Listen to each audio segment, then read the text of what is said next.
Hello, everybody. My name is Zach. I'm a Michigan Democratic Party fellow, and today I'll be talking about a complex subject, uh, preserving American democracy, and how to do so with Donald Trump and his MAGA Republicans always attacking it.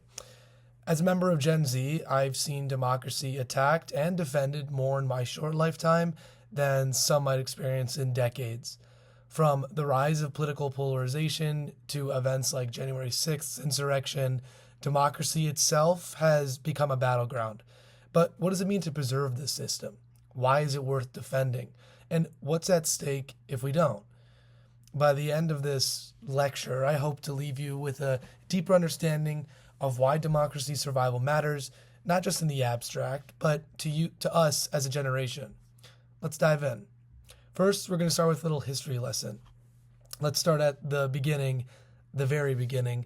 When we talk about democracy in the US, it's easy to look back at the founding fathers and imagine a group of visionaries laying out the groundwork for the perfect democratic system. But the reality is, it was much more complicated and, in many ways, less idealistic than we like to believe. In 1787, during the Constitutional Convention, the framers of the Constitution were grappling with how to design a government that would avoid the pitfalls of both tyranny and what they called mob rule. The debates between the Federalists, led by Alexander Hamilton and James Madison, and the Anti-Federalists, like Patrick Henry, revealed a deep distrust, not just of monarchies, but of direct democracy itself. Many feared that giving too much power to the people could lead to chaos. This is why we ended up with systems like the Electoral College and a representative democracy rather than direct voting for every major decision. The Electoral College was a compromise, one that gave more power to smaller states and, at the time, helped preserve the institution of slavery. Even today, the consequences of that compromise reverberate in our elections, as we've seen in 2000 and 2016, where the popular vote didn't determine the presidency. From the start, our democracy was built with limitations. The Constitution allowed states to define their own voting laws, which, for most of the country's early history, meant that only white male property owners could vote. Women, enslaved people, indigenous populations, and even poor white men were excluded from the political process. But over time, we saw a slow and hard fought expansion of voting rights. The Civil War and the Reconstruction Amendments, including the 13th, 14th, and 15th Amendments, laid the groundwork for more inclusive citizenship, at least in theory. But it wasn't until the civil rights movement of the 1960s that real change began to take root. The Voting Rights Act of 1965 was a major milestone in dismantling institutional racism in the voting process, prohibiting laws that had disenfranchised black Americans for nearly a century. It's easy to think that the story of American democracy is one of inevitable progress, but in reality, each of these gains was met with fierce resistance. Of the most crucial elements that has held our democracy together for over 2 centuries is the peaceful transfer of power. It's a norm that's been honored by presidents from George Washington onward.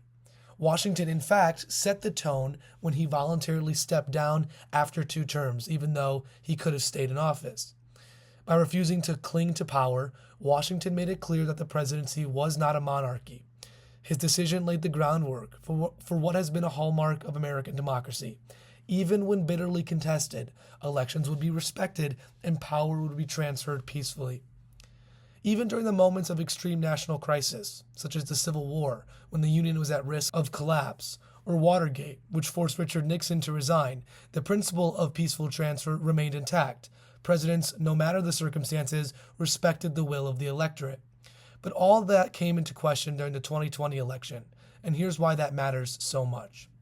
When Donald Trump entered the political arena, he didn't just challenge policy positions, he challenged the very norms that held our democratic system together.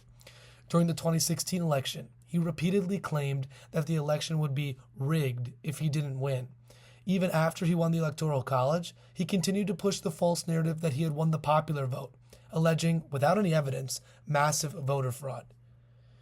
This was the first major crack in a long-standing tradition of accepting the results of an election, even if you lose. Trump's rhetoric didn't just inflame his base, it undermined public trust in the electoral process itself. Fast forward to the 2020 election, 4 years later. From the outset, Trump and his allies laid the groundwork to claim fraud if the results didn't go his way. When Joe Biden won, Trump refused to concede, calling the election stolen and filing over 60 lawsuits, all of which failed, trying to overturn the results. Then came January 6, 2021. On that day, a mob of Trump supporters stormed the U.S. Capitol in a direct attack on the peaceful transfer of power. This wasn't just a symbolic assault, it was a physical attempt to overturn a legitimate election by force. Let me be clear. This wasn't just an isolated incident. It was the result of years of eroding trust in institutions. And it wasn't just Donald Trump. It was the culmination of years of escalating political polarization, conspiracy theories, and the growing influence of misinformation. January 6th wasn't just an attack on the Capitol. It was an attack on democracy itself. The images of that day, of lawmakers fleeing for safety, of insurrectionists parading through the Senate chamber, of Confederate flags being waved inside the Capitol, will be seared into our national memory forever. Now, as of 2024, Trump is facing multiple legal battles related to his attempts to overturn the 2020 election. In Georgia, for example, he's been indicted under the state's Racketeer Influence and Corrupt Organizations Act, or RICO. This indictment accuses Trump and 18 others of participating in a scheme to subvert the election results. On the federal level, Trump faces charges related to disrupting the certification of the electoral vote on January 6th, as well as allegations of conspiracy to defraud the United States. This is uncharted territory for American politics. We've never seen a former president face this level of legal jeopardy over attempts to undermine democracy itself. But it's also worth noting that the attack on the U.S. Capitol on January 6th is the first time in modern history that a sitting president incited violence against the very seat of government in an attempt to overturn an election. And remember, this wasn't just a one-off event. It was a culmination of years of undermining democratic norms, and as much as we want to believe in democracy, that democracy is resilient, there was the moment that showed how fragile it truly is. But the long-term consequences are even more troubling. Today, millions of Americans continue to believe that the 2020 election was stolen, despite overwhelming evidence to the contrary. This is more than a political disagreement. It's a rejection of the very foundation of democratic governance, free and fair elections. Since then, we've seen a wave of voter suppression laws passed in states like Georgia, Arizona, and Texas, states that were key battlegrounds in 2020. These laws make it harder for marginalized communities to vote, whether through restrictions on mail-in voting, stricter ID laws, or reduced access to early voting. And it doesn't stop there. Efforts to control local election boards and install partisan officials, like we've seen in Georgia, to oversee future elections are part of a broader strategy to make it easier to challenge or overturn election results. If we don't stop this trend, we could be looking at a future where election outcomes are no longer determined by votes, but by those in power. This is why preserving the integrity of our elections is so critical. Without fair elections, democracy cannot survive. Now, if you think what's happening in the U.S. is an isolated case, think again. We're part of a larger global trend of democratic backsliding. Take the case of Brazil under President Bolsonaro. Much like Trump, Bolsonaro repeatedly cast doubt on the legitimacy of the electoral process and stoked fears of election fraud.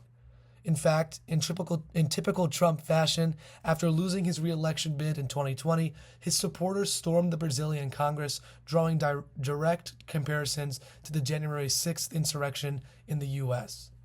Or look at Hungary, where Viktor Orban has systemically dismantled democratic institutions by consolidating power within the executive branch and limiting the independence of the judiciary and the media. It's a clear case of democratic erosion happening in real time.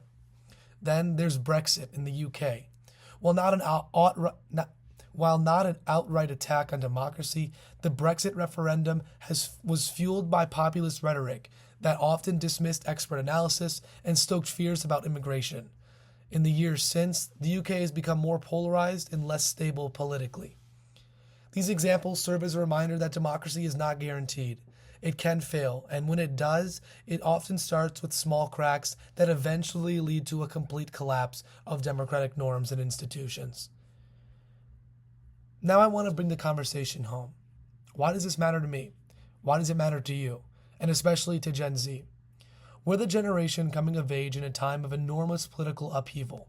We've witnessed a global pandemic, rising inequality, mass protests for racial justice, and now the ongoing threat to democracy itself.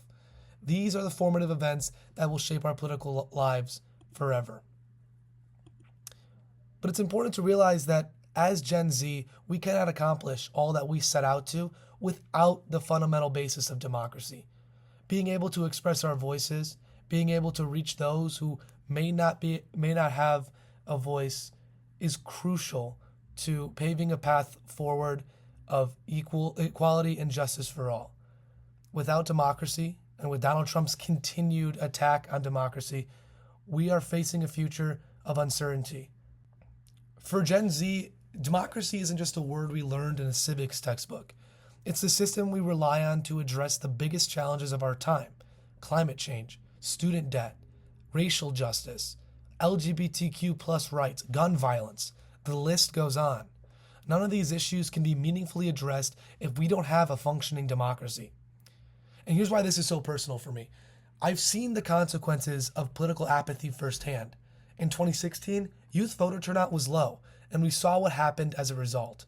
Donald Trump was elected and did a damn good job degrading our institutions. But in 2020, we saw something different. Gen Z turned out in record numbers, and it made a real difference. We helped flip states like Georgia and Arizona, and we showed that when we engage, we can change the course of history. But the fight doesn't end with one election. It's about ensuring that we still have the right to vote, the ability to organize, and the power to hold our leaders accountable in the future. Because if we lose democracy, we lose everything else. Look, for me, preserving democracy isn't just about maintaining the status quo.